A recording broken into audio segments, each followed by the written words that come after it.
สบายดีพ่อแม่พี่น้องป้องปรายเบิดซุคนเนาะ FC ทางช่องบ่าวภูมิ Channel เนาะวันนี้บ่าวภูมิก็สิมาตามแนวทางพี่น้องคือเก่าเนาะสำหรับหวยลาวสตาร์เนาะครับเนาะสำหรับลาวสตาร์งวดวันที่17เนาะครับเนาะมาเบิ่งผลมานออกนำกันพี่น้องข้างบนเนาะ691ข้างล่างออก63เสียดายเนาะพี่น้องเนาะบ่าวภูมิคิดสูตรผิดพี่น้องเอ้ยก็ต้องขอโทษขออภัยเนาะครับเนาะคิดสูตรผิดพี่น้องเอ้ยก็เลยหลุดเนาะครับเนาะก็รุดก็คือรุดเนาะครับเนาะก็ไปตามกันต่อเลยพี่น้องงวดวันที่18เด้อพี่น้องเด้อบัดนี้สำหรับดาวสตาร์เนาะมื้อนี้ก็รุดเนาะสำหรับเด่นก็รุดเนาะพี่น้องเนาะ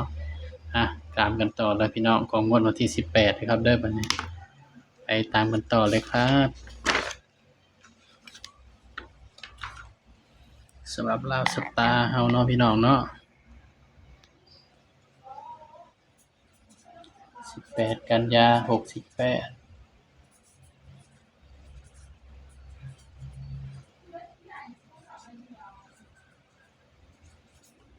ลาวสตาร์เด้อพี่น้องเด้อนี่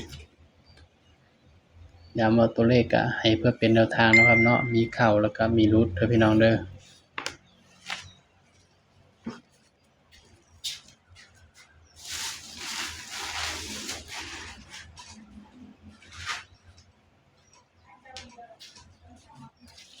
ให้เพื่อเป็นแนวทางเนาะครับเนาะมาเบิ่งตัวเด่นนำกันเนาะพี่น้องเนาะสำหรับเด่นลาวสตาร์เนาะงวดวันที่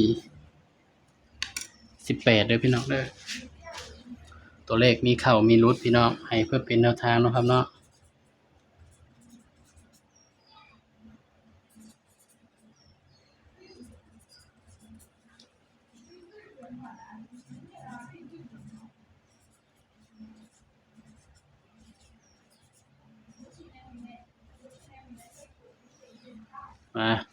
สำหรับตัวเด่นเนาะพี่น้องเนาะถ้าให้เด่นก็ให้เด่นแต่ว่าบ่ภูมิสิให้เป็นตัวเดียวเนาะพี่น้องให้8ตัวเดียวเด้อครับเด้อนี่สำหรับลาวสตาร์บ่อื่นเนาะงวดวันที่18ให้8ตัวเดียวเลยพี่น้องรูด8วิ่ง8เนาะครับเนาะนี่ก็เอามาจับคู่รวมกันเลยพี่น้องบัดนี้จับคู่เลยพี่น้อง80 81 83 80 81 83 86 85 86